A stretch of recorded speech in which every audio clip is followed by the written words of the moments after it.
Guardiã da Justiça. A Guardiã da Justiça.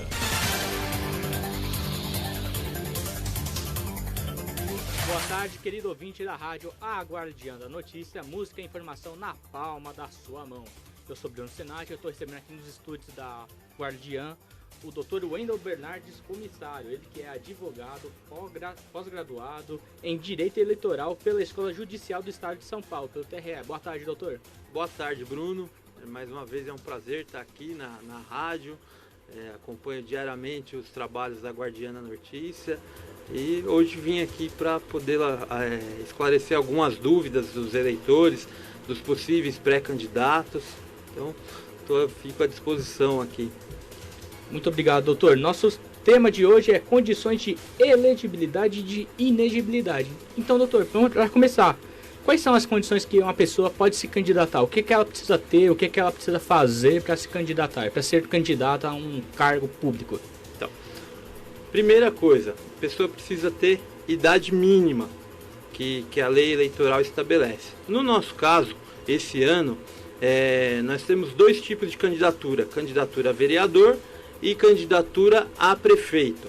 No caso do vereador, é a partir dos 18 anos, né? E no caso de prefeito, a partir dos 21 anos. Doutor, uma pergunta. Se o candidato não completou 18 anos até o dia da eleição ou até lançar a pré-candidatura de forma oficial, ele pode concorrer mesmo assim? Ele pode concorrer sim, Bruno. No caso, se ele estiver concorrendo a prefeito, ele precisa ter 21 anos na data da posse dele. Então a posse geralmente é dado posse no dia 1º de janeiro. Então no dia 1º de janeiro ele tem que ter completado os 21 anos. No caso do vereador, ele precisa ter completado os 18 anos na data da posse, que também seria dia 1º de janeiro. Então ele pode concorrer sim. Nossa, que bacana, era uma dúvida que agora o senhor falando, eu pensei, mas eu não vejo nenhum candidato menor de idade por aí, tudo. E a gente, realmente, é difícil acompanhar na mídia um candidato menor de idade. Isso aqui é muito interessante, muito esclarecedor. E quais são as condições que levam a pessoa a não conseguir ser candidato? Então, a pessoa, além da condição da idade mínima que eu falei, aí nós ainda estamos falando nas condições de elegibilidade. Então a pessoa precisa ser brasileiro nato, alguns cargos naturalizado, pode ser naturalizado, né? A pessoa tem que estar alistado, o eleitoral, né? O alistamento eleitoral. A quitação eleitoral, a pessoa tem que ter essa quitação eleitoral. Então a quitação eleitoral quer dizer o quê? Que as contas eleitorais elas não podem estar reprovadas. Se você não tiver quitação eleitoral, por exemplo, e aí entra o caso que você não votou numa eleição e não justificou, para outra eleição você já não tem uma condição de elegibilidade. Aí nós ainda estamos falando na condição de elegibilidade.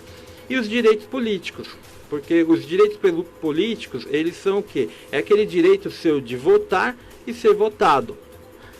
Agora, isso são as condições de elegibilidade. Aí agora tem então, os casos. Então, para o nosso ouvinte entender, então ele precisa estar de acordo com a lei, ter votado na última eleição, se não votou, ter justificado a ausência do voto, ele precisa ter mais da idade mínima, que para prefeito é 25 anos, ou 21 anos. 21 anos, desculpa, para vereador 18 anos. 18 anos, na data da posse. Na data da posse, exatamente. Então, o que leva a pessoa a não ser elegida, não ter a candidatura confirmada? Então, aí nós vamos falar nos casos de inelegibilidade, que eles, no primeiro, quando você ingressa, passou pela convenção partidária, aprovação sua enquanto candidato, aí nós vamos para um outro processo, que é o processo de registro de candidatura.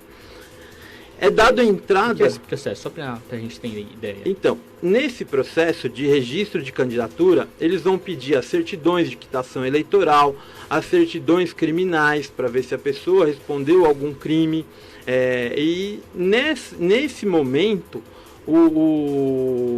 é feito o registro da candidatura juntando todas essas certidões, e aí o juiz ele abre um prazo para o Ministério Público, ele publica um edital dando ciência que aquela pessoa vai ser candidato. Aí o Ministério Público ele vai fazer a análise do que se a pessoa tem as condições de elegibilidade e se não existem casos de inelegibilidade. Aí a gente já começa a falar nos casos de inelegibilidade. A pessoa passou, foi feito toda a verificação das condições de elegibilidade. Aí se passa a fazer análise dos casos de inelegibilidade. O que daria inelegibilidade? E aqui no ABC é muito comum isso. É um dos casos mais comuns. E inclusive nessa eleição talvez tenha candidatos que disputem sob liminar e que na ação de impugnação de registro o Ministério Público vai impugnar por causa disso. São as contas reprovadas.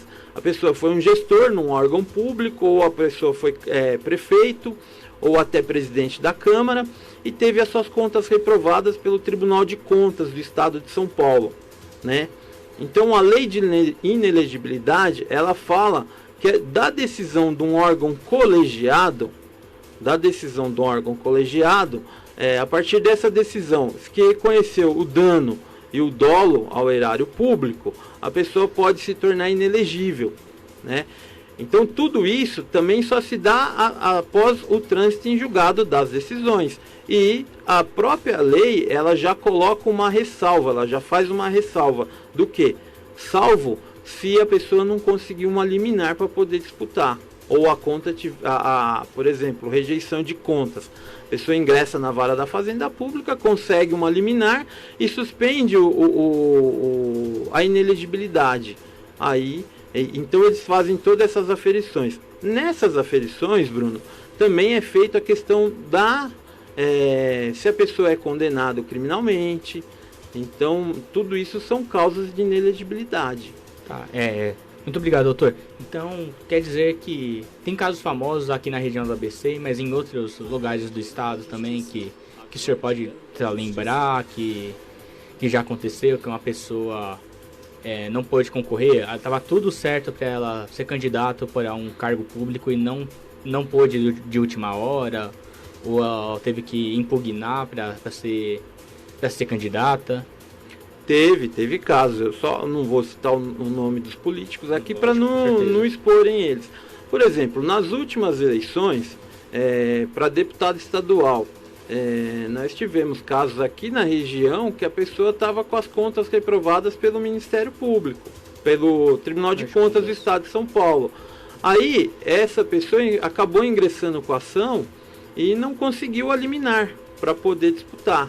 No final, ele participou das eleições normais, só que os votos dele não foram computados. Não aparecia o voto dele, o resultado dos votos. Então, só para o nosso ouvinte entender, o voto não valia. Então, ele poderia ter ganhado, ser o candidato mais votado da eleição, mas os votos não tinham validade. Não tinha validade.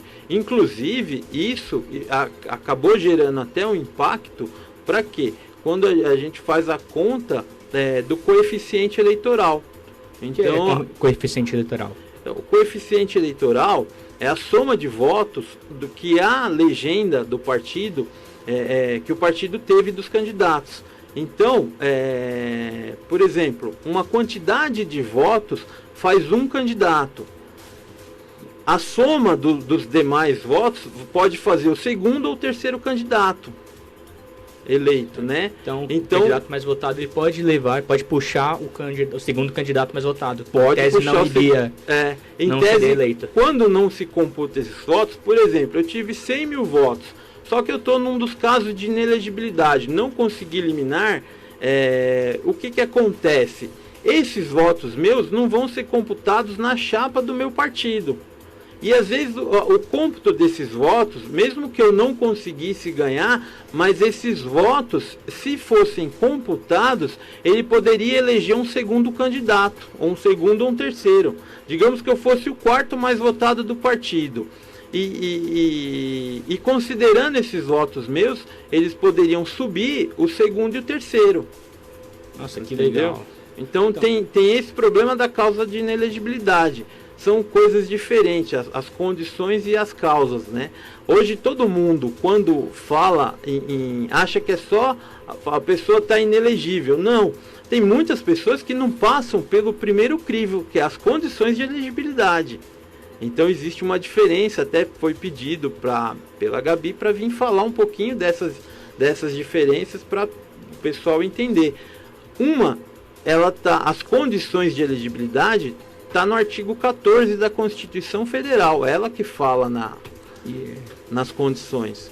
Qual artigo? O artigo 14, que diz o que o artigo? Desculpa. Então, o artigo fala quais são as condições que as pessoas podem se candidatar.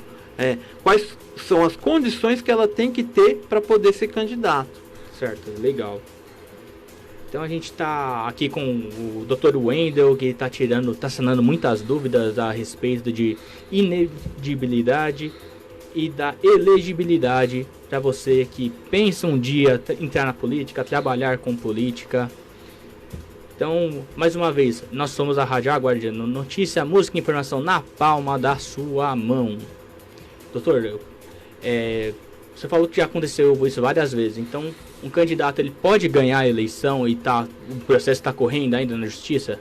Ou ele pode participar da eleição? Perfeitamente, Bruno. Ele pode ganhar a eleição, participar da eleição, ganhar e no final ele não ser diplomado e não tomar posse, por consequência não tomar posse. Às vezes manter o indeferimento da candidatura dele, né? Ele recorre para a segunda instância, aqui no caso, eleições municipais, a segunda instância se torna o Tribunal Regional Eleitoral, né? E aí o Tribunal Regional Eleitoral nega o registro de candidatura dele, ele, durante as eleições ainda, ele ingressa com outro recurso junto ao Tribunal Superior Eleitoral, e ele está discutindo, disputa a eleição, e o Tribunal Superior Eleitoral ou reconhece o registro de candidatura dele ou mantém o indeferimento do registro de candidatura. Então ele pode disputa sob liminar, né? Uhum. Que causa, de certa forma, causa um dano político, na imagem, né? Um dano na imagem do candidato. Porque hoje você tem aquela questão de declarar o candidato ficha suja. Sim. Eles usam vulgarmente o termo ficha suja, né? Então, mas assim, é um termo que, enquanto não transita em julgado a sentença, é errado até falar que a pessoa, porque ela tem o direito de se defender. Um negócio interessante que abre aqui, vou abrir um parênteses para poder falar. Por favor, o senhor tem carta branca aqui. É o caso da condenação criminal transitada em julgado. Entende-se que o trânsito em julgado da decisão criminal, que é onde você não discute mais fatos e nem as provas do processo, se dá em segunda instância, né? A gente tinha esse entendimento antes. Por quê? Porque ali, a partir dali, da segunda instância, as provas não podem ser mais discutidas através de recurso especial. O recurso especial ele é julgado no STJ. Então o STJ, para julgar os recursos especiais, inclusive está na Constituição Federal quais os temas que podem ser julgados em sede de recurso especial. O recurso especial ele pode o quê? Discutir uma violação à lei federal e a violação aos códigos nossos. E a violação principalmente à Constituição Federal, que também caberia um outro recurso para o Supremo, né? Então, em tese, a sentença ela transita em segunda instância. E a partir dali eu posso falar da pessoa, trazendo para a área eleitoral, que a pessoa é ficha suja porque ela tem um crime que foi cometido, reconhecido e teve uma sentença transitada em julgado, conforme fala a lei. No entanto, existem algumas liminares que dão esse direito da pessoa poder disputar uma eleição, uma eleição sob liminar. Então, e por quê? Porque ela alega que não existiu trânsito em julgado da sentença. Enquanto não esgotarem todos os recursos, não existe o trânsito em julgado. Apesar da lei falar que é a decisão do órgão colegiado de segunda instância, a pessoa acaba usando alguma falha na lei, na legislação, para poder disputar essas eleições. Vamos citar aí o caso do presidente Lula, se quisesse disputar a eleição... Ele poderia ter disputado a última eleição, mesmo estando preso, tudo. Tanto que o PT demorou para lançar a candidatura de forma oficial, né? Porque o PT achou que talvez conseguisse tirar ele nesse período, dele não estar preso. Se ele não tivesse preso no período aí, eles tentariam registrar ou fazer o registro da candidatura usando esse argumento, que a sentença não transitou em julgado. Então, tem uma corrente de juristas que fala que a sentença transitou dele quando o TRF deu a decisão, que foi a decisão de segunda instância. E tem juristas que defendem que, enquanto não se esgotar todos os recursos, eu não posso falar que ele já transitou em julgado a sentença dele. E isso causa um reflexo para a área eleitoral também. Uma pergunta, doutor. Então o senhor se coloca em qual área, em qual parte do grupo? O senhor acha que o candidato ele pode concorrer mesmo tendo inelegibilidade e se provado que ele não cometeu nenhum crime, ele pode ser candidato, ele pode vencer a eleição? Ou o senhor acha que ele não deve concorrer a nenhum cargo? Eu vou pela corrente do que? Respeitando o que está na Constituição Federal. Enquanto não transitar em julgado e existir qualquer matéria que se possa discutir através de um recurso, eu defendo que a pessoa possa ser candidato. Porque muitas vezes a sentença ela acaba violando algum direito seu, muitas vezes um cerceamento do direito de defesa durante a instrução criminal, e daí sobrevém uma condenação criminal. O órgão de segunda instância às vezes acompanha o juiz de primeira instância, mas chega o que a gente chamaria de terceira instância, que é o STJ e o STF, e eles reconhecem uma violação à Constituição Federal e anula-se todo o processo para se prolatar uma nova sentença. Então isso pode acontecer. E corriqueiramente acontece isso. Então eu sigo o que está na Constituição Federal. Enquanto pender algum recurso, que a pessoa possa ser candidato e que a gente não possa falar, olha, ele está condenado criminalmente, porque ele não transitou em julgado. A gente estaria ferindo um princípio que é o da presunção da inocência. Então até que se prove o contrário aí, a gente fere esse princípio. Certo. O senhor acha também que isso pode ser usado como artimanha para partidos opositores, que são de oposição? Com certeza sempre foi usado, não é de muitas eleições atrás, sempre foi usado e sempre foi divulgado a questão da ficha suja. E eles usam isso de maneira, muitas vezes, maneira sorrateira, porque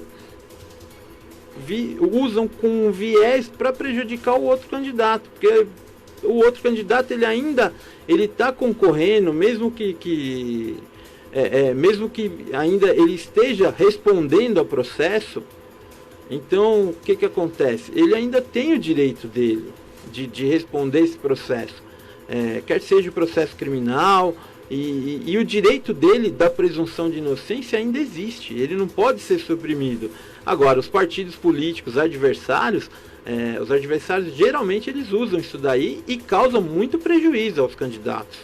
Então, o que pode ser prejudicial ao candidato, além do arranho à imagem, né, veicularização de fake news, tudo, o que pode mais ser a respeito disso? Até a própria indução do representante do Ministério Público, o representante do Ministério Público ser induzido a entrar com ação de impugnação de registro de candidatura, porque o partido falou, olha, fulano é ficha suja. Porque tem isso, tem uma ação de improbidade administrativa que tramita em desfavor dele. Então ele pode... Aí o Ministério Público vai, embarca acolhe essa notícia aí dos outros partidos e acaba entrando com a impugnação de registro de candidatura. Isso prejudica por demais o candidato. Infelizmente, só que aí depois que se ingressa, aí o candidato ele tem que provar que ele não está naqueles casos de inelegibilidade, que ele não é ficha suja. Só que o desgaste já soltaram isso na mídia, na imprensa, já soltaram para o povo. Então isso causa um certo prejuízo, arranha um pouco a imagem do candidato. A gente vê o que aconteceu com o presidente Lula, realmente, não estou aqui defendendo uma posição partidária, mas foi uma coisa que até o partido, até o PT ficou tentando mudar, e quando não conseguiu, levantaram o Haddad, tentaram candidatar o Haddad, e não foi possível, também ele não ganhou a eleição, mas a gente viu que foi uma novela e que não tinha final, então foi se arrastando por muito tempo. Bom, a gente está aqui com o Dr. Wendel Bernardes, ele é advogado e ele está dando uma aula, um verdadeiro show aqui a respeito. Eu quero agradecer muito a sua presença, doutor. O senhor tem mais alguma consideração para fazer? Bom, seria isso que eu gostaria de dizer. Hoje também, quando a gente fala de caso de inelegibilidade, tem muita questão foi até um tema que eu falei na entrevista passada, na quarta-feira passada, que é os casos de improbidade administrativa, né? Muitas vezes tem até decisões de um órgão colegiado, que é do Tribunal de Justiça do Estado de São Paulo, no nosso caso aqui no Estado, e já tem até decisão, às vezes, do Tribunal de Justiça mantendo a sentença de primeira instância, só que é o que eu falei, a pessoa ainda tem o direito a manejar um outro recurso, um recurso especial, para o STJ discutindo. Então, isso também é um negócio aqui que acho que é um dos maiores problemas aqui no ABC, com políticos que foram gestores, prefeitos, presidente de Câmara, dos vereadores. Isso é um dos maiores problemas nossos aqui, essa questão dele estar respondendo a um processo de improbidade administrativa e, às vezes, em tese, naquele momento ali do registro, está respondendo, e isso geraria uma causa de inelegibilidade. Mas as considerações acho que são isso. Mais uma vez eu agradeço a presença aqui, o espaço que me foi concedido, e estou aqui para ajudar a guardiã da notícia e os demais jornalistas disponham para que a gente possa orientar os eleitores, possíveis pré-candidatos, para que o pleito nosso, que vai ser em novembro, que possa transcorrer da melhor forma possível. Então, desde já eu agradeço, muito obrigado pelo convite. Mandar um abraço para minha amiga Gabi Tricânico e aos demais membros aqui da Guardiã da Notícia. Doutor, a gente que agradece imensamente a sua vinda para cá hoje. Foi uma verdadeira aula que o senhor deu, um verdadeiro show. Eu estou muito agradecido pelo senhor. Então, gente, foi isso. Esse foi o Dr. Wendel Bernardes, comissário. Vou repassar o currículo dele mais uma vez. Ele é advogado, pós-graduado em Direito Eleitoral pela Escola Judicial de São Paulo, pelo TRE. Então, essa aqui é a Rádio Guardiã da Notícia, música e informação na palma da sua mão. Acompanhe nossos canais digitais, nosso Instagram, nosso site, nosso Facebook. Participe através do nosso WhatsApp. Então, gente, eu sou Bruno Senati e eu fico por aqui. A Guardiã da Notícia, música e informação na palma da sua mão. Oferecimento Ipelox.